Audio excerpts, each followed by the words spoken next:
Welcome to the Captain's Blog. I am David McDonough, Senior Vice President at Trilogy Financial.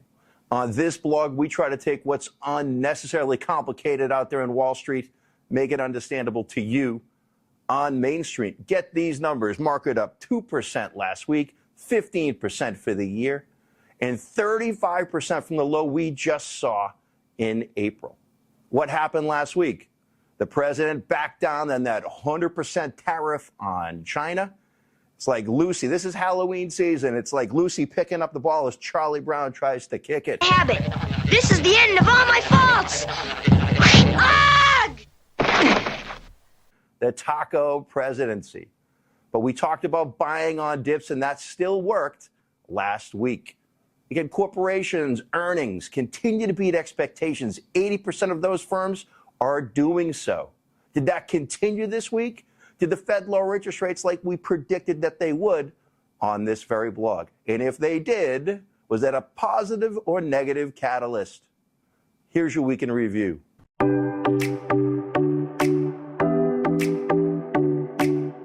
So the Fed did lower interest rates on Wednesday. But I talked about it last week, that commercial, it's in there.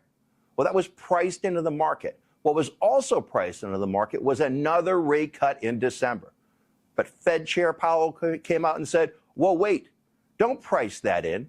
Although the labor market is weakening, the economy is still strong.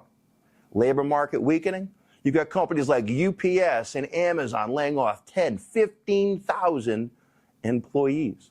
But I just mentioned to you that corporations and their balance sheets are still strong.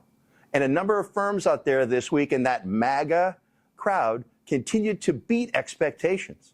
So although the consumer is considered weak these days, they're being particular with what they buy, whether it be Apple or Amazon. These stocks continue to hit all-time highs.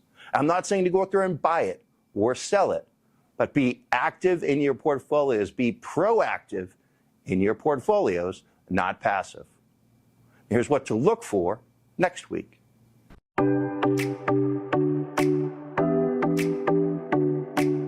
With a market at all-time highs, we're susceptible to what I like to call headline risk, geopolitical risk, firms out there not beating expectations. So again, one more time, be active in your portfolios, be proactive in your portfolios, not passive. Now here's your personal finance tip of the week.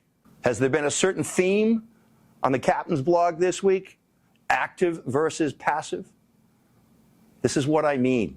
With a market at an all-time high, you could invest in an index, which is passive. It's invested in, for example, an S&P 500. It's invested in all 500 stocks. I'm of the opinion that that index is fully valued. But there are certain stocks, certain positions, certain sectors that aren't, that provide value. Consult your local financial advisor for more details. And these managers are active. They're picking 20 or 30 stocks out of that 500 versus being passive in owning all 500. But be careful buying into mutual funds this time of year. There's embedded capital gains. There are gains in there that people who purchased that in January participated, but you didn't. And if you buy it now, you may be susceptible, it's a big word this morning, to that capital gains distribution in December. Consult your local financial advisor and your accountant for more details. So thanks again for checking in. We'll see you next week on the Captain's Blog.